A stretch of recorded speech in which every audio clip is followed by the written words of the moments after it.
fundamentals.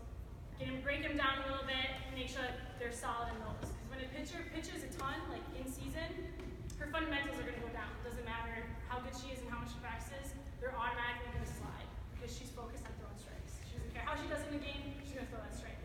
So this is great to fall back on. It's not you can't do it in season. It's great to fall back on in season. They're going to develop the most, obviously, out of season and in preseason. It teaches them how to use their fingers. Okay, so you talk about spinning the pitch, whether it's a fastball, curve, rise. You talk about using their fingers. Okay, understand hand positioning. So hand positioning is extremely important when you talk about when you pitch.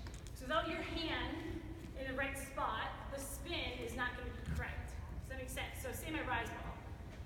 If I don't get my elbow and I don't get my hand underneath the ball, and I'm spinning it from here, my elbow's more behind the ball, my hand's more behind the ball on rise, there's no way I'm going to spin that correctly. Does that make sense? So it doesn't matter how much I practice my spins, or like that. If my hand is not in the correct position, in order to spin that ball, there's no way it's going to come out with the correct spin.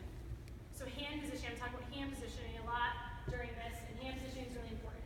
Timing of release, so you're going to work a ton on release, okay? It's really breaking down the end of their pitch, and that's going to actually, without them even knowing it, it's not really the focus of this, but it's automatically going to work a ton on their timing, on their release point, right? Because if they're just sitting here doing drill after drill, coming through this, I call it a release zone, and releasing this pitch, it's like, bang, I'm releasing it there, bang, I'm releasing it there. And all of a sudden, they're going to have a pretty consistent release point.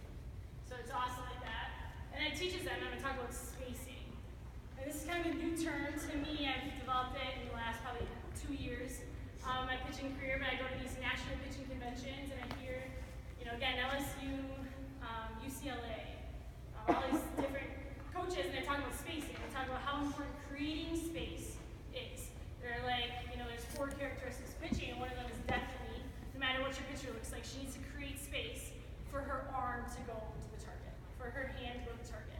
If she doesn't create that space in her hips, shoulders, whatever it is, getting in the way, she's not going to be nearly as accurate or hit her spots as well as she could.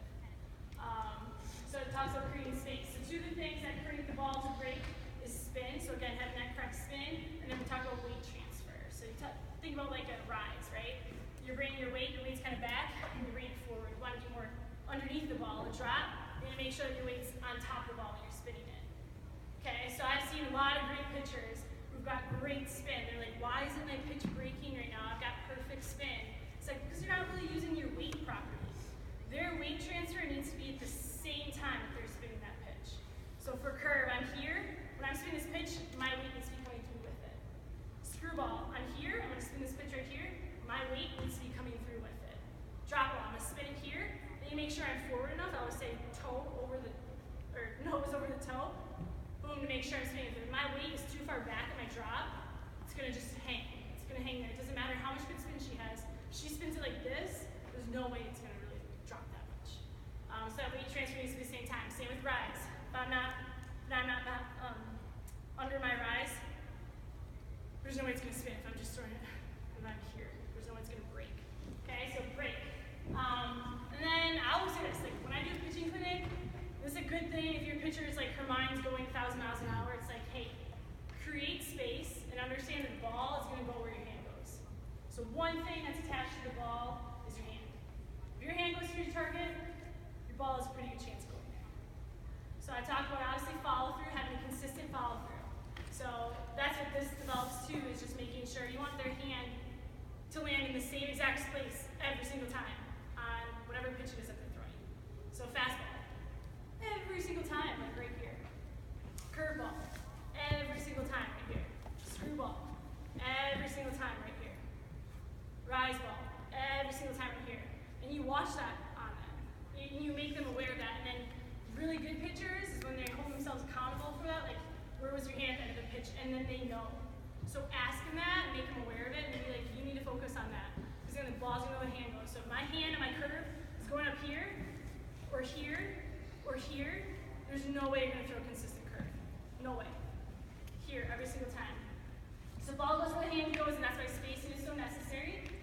And then spacing comes from controlling the core. So again, if they're using their upper body a lot to throw, and I use our sophomore pitcher, did this like crazy. Like she actually couldn't throw all fall. She had an arm injury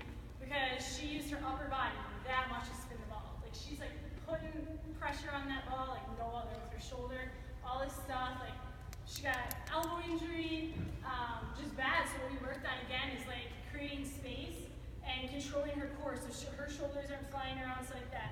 Because again, if my shoulders fly out, my hips fly out, my spacing is gone. And then for these, I just do like 10 of each, or honestly, however long it takes them to be good at it. Again, going back to that first female region, picture, her workouts come end of October. We're literally in the bullpen for like a half an hour doing these. And I'm like, what is going on? Like, obviously it's nerve-wracking for aerobics. Doesn't seem like that's very right to do, but she really needed that. She really needed that work and that breakdown of her pitch because release is so important. Everything else she's doing right? Like she's getting the K well, all her stuff, so I really focus on this with her and breaking that down. So making sure like don't move on with them until they do it right at maybe not every single time, but